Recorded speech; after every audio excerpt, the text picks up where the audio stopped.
Hello students, I will discuss very important problem for 3 marks about continuity and discontinuity and limit ಬಗ್ಗೆ discuss ಮಾಡ್ತಾ ಇದ್ದೇನೆ. Find all the points, very important problem. Find all the points of discontinuity of function f defined by f of x is equal to mod or absolute value of x minus absolute or modulus of x plus 1. Okay, ಇದೇ problems, number of problems. ಬರೇ mod x ಅಂತ ಕೇಳ್ಬೋದು, minus ಮಾಡ್ of X plus 1 ಬದಲಾಗಿ X minus 1 ಕೇಳ್ಬೋದು, ಅಥವಾ ಇಲ್ಲಿ minus ಇದೆ ಪ್ಲಸ್ ಕೇಳ್ಬೋದು. ಯಾವುದೇ ಪ್ರಾಬ್ಲಮ್ ಕೊಟ್ಟರು ನಾನು ಇಲ್ಲೇನು ನಾನು ಎಕ್ಸ್ಪ್ಲೈನ್ ಮಾಡ್ತೇನೆ ಅದೇ ಎಕ್ಸ್ಪ್ಲನೇಷನನ್ನು ಯೂಸ್ ಮಾಡಿ. First solution. First write the given function that is f of x is equal to ಅಥವಾ g of x, name of the function ಏನು ಬೇಕಾದರೂ ಕೊಡ್ಬೋದು. Modulus of X minus modulus of X plus 1, ಎರಡು function ಇದೆ. ನಾವು mod x is equal to 0. Mod x ಅಂದ ತಕ್ಷಣ ನಾವೇನು ಕರಿತೀವಿ? plus or minus x is equal to 0. It implies x is equal to 0 and x equal to minus 0. X is equal to plus 0 or minus 0. 0 neither positive nor negative, strictly x is equal to 0 ಆಯಿತು. Next, mod of x plus 1 is equal to 0. It implies plus or minus of x plus 1 is equal to 0. Clearly x plus 1 is equal to 0. It implies x is equal to minus 1. ಎರಡು points ಬಂದಿದೆ ನಮಗೀಗ. How many points? x is equal to 0, another point is minus 1. ನಮಗೆ number line system ಚೆನ್ನಾಗಿ ಗೊತ್ತಿರಬೇಕು. Number line system, air 0, air plus infinity, air minus infinity, 0, air minus 1. ಇದು right side positive value, left side negative value, ಇವೆಲ್ಲ ಪರ್ಫೆಕ್ಟಾಗಿ ಗೊತ್ತಿರಬೇಕು. Here X less than 0 ಅಂದಾಗ negative values, X greater than 0 ಅಂದರೆ positive values. X less than minus 1 ಅಂದಾಗ, X less than minus 1 ಅಂದಾಗ -2, -3, -4. X greater than minus 1 ಅಂದಾಗ -0.9, -0.8, -0.7 dash dash in between -1 and 0. ಇವೆಲ್ಲ ಕಂಡೀಷನ್ಸನ್ನು ಚೆನ್ನಾಗಿ ಅರ್ಥ ಮಾಡ್ಕೊಳ್ಳಿ. ಈಗ ನಾನು ಪ್ರಾಬ್ಲಮ್ಸ್ಗೆ ಎಂಟ್ರಿ ಮಾಡ್ತಾ ಇದ್ದೀನಿ. ಅಲ್ಲಿ ಎರಡು ಪಾಯಿಂಟ್ಸ್ ಇರೋದ್ರಿಂದ ಎಕ್ಸ್ ಇಸ್ ಈಕ್ವಲ್ ಟು 0 ಮತ್ತು ಎಕ್ಸ್ ಇಸ್ ಈಕ್ವಲ್ ಟು -1 ಇರೋದ್ರಿಂದ ಎರಡು ಪಾಯಿಂಟ್ಸ್ಗೂ ನಾವು ಕಂಟಿನ್ಯೂಸ್ ಆಗುತ್ತಾ ಇಲ್ವ ಅಂತ ಚೆಕ್ ಮಾಡಬೇಕು. ಫಸ್ಟ್ ಪಾರ್ಟ್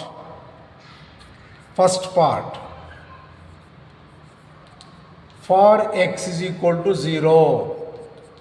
ನೋಡಿ, ಕಂಟಿನ್ಯೂಸನ್ನು ಕೇಳಿ ಡಿಸ್ಕಂಟಿನ್ಯೂಸನ್ನು ಕೇಳಿ ಫಸ್ಟು ನಮ್ಮ ಮೈಂಡಿಗೆ ಬರಬೇಕಾಗಿರೋದು ಲಿಮಿಟಿಂಗ್ ವ್ಯಾಲ್ಯೂ ಎಕ್ಸಿಸ್ಟ್ ಆಗುತ್ತಾ ಇಲ್ವ ಅಂತ ಚೆಕ್ ಮಾಡಬೇಕು. ವೆದರ್ ಕಂಟಿನ್ಯೂಟಿ ಅಂತ ಕೇಳ್ಬೋದು ಅಥವಾ ಡಿಸ್ಕಂಟಿನ್ಯೂಟಿ ಅಂತ ಕೇಳ್ಬೋದು. First you can find out LHL and RHL. LHL ಮತ್ತು RHL ಈಕ್ವಲ್ ಆದರೆ limiting value exist at the given point. ಈಗ first condition, F of for X is equal to 0 ಅಂದಾಗ ಎಫ್ ಆಫ್ 0ನ ನಿಮ್ಮ ಗಿವನ್ ಫಂಕ್ಷನ್ಗೆ substitute ಮಾಡಿ. F of 0 is equal to mod 0 minus of 0, x ಅಂದರೆ 0 plus 1 is equal to 0 minus of mod 1 is equal to -1, which belongs to real number. Next, left hand limit of the function f of x. ನಾವು at x equal to 0 ಕಂಡಿತಾ ಇರೋದ್ರಿಂದ at x tends to 0 minus. ಹಿಂಗಂದ್ರೆ ಏನು ಅಂತ ನೋಡಿ, X tends to 0 minus ಅಂದರೆ not -0, X less than 0. Okay, limit of the function X tends to 0 minus, X less than 0 ಅಂದಾಗ mod X goes to what? -x, minus of X plus 1. ಇಲ್ಲಿ minus ಆಗೋದಿಲ್ವ sir? No, X less than 0. ನೋಡಿ, number line ಸಿಸ್ಟಮಲ್ಲಿ ಹೇಳಿದ್ದೀನಿ ನಾನು. X less than 0 ಅಂದರೆ ಲೆಫ್ಟಲ್ಲಿ ಬರುತ್ತೆ, greater than -1. ಇಲ್ಲಿ -0.9 substitute ಮಾಡಿದಾಗ -0.9 ಸಬ್ಸ್ಟಿಟ್ಯೂಟ್ ಮಾಡಿದಾಗ ಇದ್ರ ವ್ಯಾಲ್ಯೂ ಏನು ಬರುತ್ತೆ ನಮಗೆ ಪಾಸಿಟಿವ್ ಬರುತ್ತೆ. ಅದಕ್ಕೋಸ್ಕರ ಇಲ್ಲೊಂದು ಮೈನಸ್ ಹಾಕಕ್ಕೆ ಹೋಗಬಾರ್ದು. That is equal to -x plus here -x -1 ಅದಕ್ಕೆ ದಟ್ ಈಸ್ ಈಕ್ವಲ್ ಟು ಏನಾಯಿತು -2x -1. ಇದಕ್ಕೆ ಲಿಮಿಟನ್ನು ಅಪ್ಲೈ ಮಾಡಿ. ಇದು ಬರೀತೇನೆ limit x tends to 0 minus. Here limit -2x -1 as x tends to 0 minus. That is equal to in the place of x 0 substitute ಮಾಡಿದ್ರೆ -2 into 0 0 it goes to 0. Limit of -1 is a constant. Limit of -1 is a constant. That is equal to -1. ಅಲ್ಲಿಗೆ left hand limiting value ಎಷ್ಟು ಬಂದಿದೆ ನಮಗೆ ಚೆನ್ನಾಗಿ ಗೊತ್ತಿದೆ. Left hand limiting value is equal to how much -1. ಇಲ್ಲಿ ಏನು ಬಂದಿರುತ್ತೋ value ಇಲ್ಲೂ ಅದೇ ಬರಲೇಬೇಕು. ಡಿಫ್ರೆಂಟ್ ಬಂದರೆ ನಾವಿಲ್ಲೇ ಹೇಳ್ಬಿಡ್ಬೋದು whether continuous or not continuous ಅಂತ. ಅಲ್ಲಿಗೆ ಫಂಕ್ಷನ್ ಡಿಫೈನ್ ಮಾಡಿದಾಗ -1 ಬಂದಿದೆ. ಲೆಫ್ಟ್ ಹ್ಯಾಂಡ್ ಲಿಮಿಟಿಂಗ್ ವ್ಯಾಲ್ಯೂ ಕಂಡಿಡ್ಕೊಂಡಾಗ -1 ಬಂದಿದೆ which is also belongs to R. ಈಗ next RHL right hand limiting value.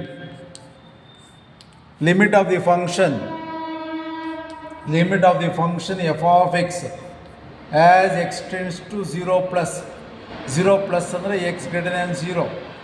That is equal to limit x tends to 0 plus given function for x greater than 0 ಅಂದಾಗ x value positive value plus x minus of x plus 1 x greater than 0 ಅಂದಾಗ ನೋಡಿ observe ಮಾಡಿ. x greater than 0 ಅಂದಾಗ ಎಲ್ಲ positive value ಆಗುತ್ತೆ. ಯಾವುದೇ ಕಾರಣಕ್ಕೂ negative value ಬರೋದಿಲ್ಲ.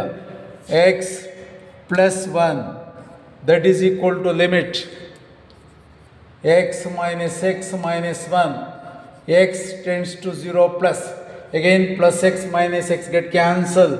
Limit of -1 is a constant. Limit of constant is equal to constant. ಅಲ್ಲಿಗೆ ಲೆಫ್ಟ್ ಹ್ಯಾಂಡ್ ಲಿಮಿಟಿಂಗ್ ವ್ಯಾಲ್ಯೂ ಎಷ್ಟು ಬಂದಿದೆ -1. RHL ವ್ಯಾಲ್ಯೂ ಎಷ್ಟು ಬಂದಿದೆ -1.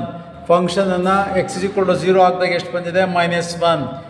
Therefore LHL left hand limiting value is equal to right hand limiting value. It implies what? Limit of the function f of x as x tends to 0 exists. Hence the given function f of x is continuous at x is equal to 0. ಈಗ second ಪಾರ್ಟಲ್ಲಿ x is equal to 0 find out ಮಾಡಿದ್ದೀವಿ, continuous ಆಗಿದೆ. ಈಗ -1ಗೆ for second ಪಾರ್ಟಲ್ಲಿ for x is equal to -1 first condition f of x ಪ್ಲೇಸಲ್ಲಿ -1 ಹಾಕ್ತಾ ಇದ್ದೀನಿ is equal to mod of -1 minus of mod of -1 plus 1. Mod of -1 is 1 minus mod of -1 plus 0 is nothing but 0. 1 minus 0 is equal to 1 which belongs to R. Next, as usual, left hand limiting value LHL limit of the function f of x as x tends to, ನೋಡಿ careful observe ಮಾಡಿ, x tends to -1 minus limit of the function f of x tends to -1 minus. ಈ minus into minus plus ಮಾಡಕ್ಕೆ ಹೋಗಬೇಡಿ. This means what? x less than -1 that is equal to limit x tends to -1 minus for x less than -1. x less than -1 ದಾಗ ಏನಾಗುತ್ತೆ? Negative ಆಗುತ್ತೆ. Modulus of x ಇರೋದೇನಾಗುತ್ತೆ? -x. Here minus of x plus 1. x less than -1 ಅಂದಾಗ -2 -3 ಎಲ್ಲ negative ಆಗುತ್ತೆ. That is equal to, careful observe ಮಾಡಿ, limit x tends to -1 minus x minus into minus plus x minus into minus plus x plus 1 minus x plus x get cancelled. Limit of 1 is how much? 1. Illo belongs to R, which is also belongs to R. ಅಲ್ಲಿಗೆ L H define ಮಾಡಿದಾಗ 1 ಬಂದಿದೆ, L H L ವ್ಯಾಲ್ಯೂನು 1 ಬಂದಿದೆ. ಈಗ ನಮಗೆ R H L value ಕಂಡುಹಿಡಿತಾ ಇದ್ದೇನೆ. R H L right hand limiting value. ಈಗ right hand limiting value ನಮಗೆ ಎಕ್ಸಾಕ್ಟಾಗಿ 1 ಬರಬೇಕು. ನೋಡೋಣ. Limit of the function f of x tends to -1 plus. It means what? X greater than -1, that is equal to limit x tends to -1 plus for x greater than 1, for x greater than -1. x greater than -1 ಅಂದಾಗ right side ಬರುತ್ತೆ. Greater than -1 ಬಂದಾಗ ಇಲ್ಲಿ careful observe ಮಾಡಿ. Greater than -1 ಅಂದಾಗ -0.9 -0.8 ಈ values ಎಲ್ಲ ಬರ್ತಾ ಇರುತ್ತೆ.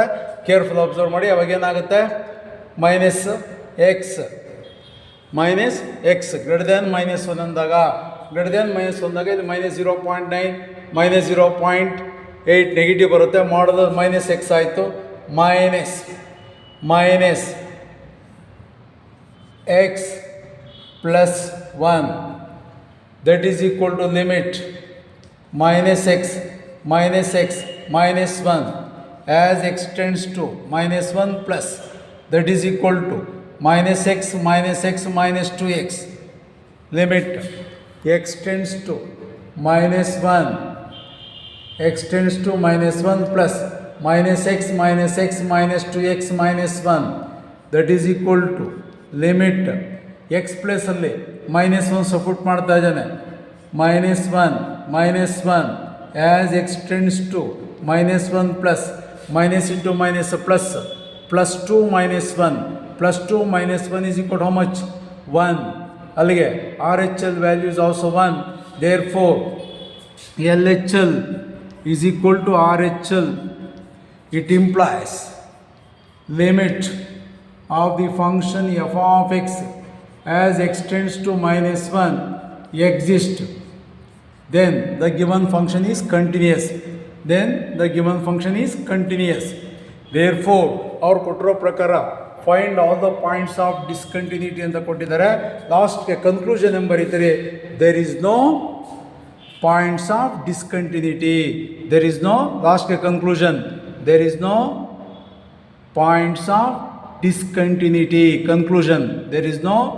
Points of discontinuity. ನೋಡಿ, ಎಷ್ಟೊಂದು ಕಂಡೀಷನ್ಸನ್ನು ಯೂಸ್ ಮಾಡ್ಕೊಂಡು ನಾವು ಪ್ರಾಬ್ಲಮನ್ನು ಮಾಡಿದ್ದೇವೆ. ಓಕೆ, ಈ ಕಾನ್ಸೆಪ್ಟ್ ಅರ್ಥವಾಯಿತು ಅಂದರೆ ನೀವೀಗ ನಂಬರ್ ಆಫ್ ಪ್ರಾಬ್ಲಮ್ಸ್ ಇಲ್ಲಿ -0 ಪ್ಲಸಲ್ಲಿ ಪ್ಲಸ್ ಹಾಕ್ಕೊಳ್ಳಿ, ಸೆಕೆಂಡ್ ಪ್ರಾಬ್ಲಮ್ ಆಯಿತು. ನೆಕ್ಸ್ಟ್ ಇಲ್ಲಿ ಮೈನಸ್ ಹಾಕ್ಕೊಳ್ಳಿ, ಥರ್ಡ್ ಪ್ರಾಬ್ಲಮ್ ಆಯಿತು. ನೆಕ್ಸ್ಟ್ ಇಲ್ಲಿ ಮೈನಸ್ ಹಾಕ್ಕೊಳ್ಳಿ, ಇಲ್ಲೂ -1 ಹಾಕ್ಕೊಳ್ಳಿ, 4 ಪ್ರಾಬ್ಲಮ್ ಆಯಿತು. ನಂಬರ್ ಆಫ್ ಪ್ರಾಬ್ಲಮ್ಸನ್ನು ನನ್ನ ಸೇಮ್ ಎಕ್ಸ್ಪ್ಲನೇಷನಲ್ಲಿ ನೀವು ಮಾಡ್ಬೋದು. Okay, thank you.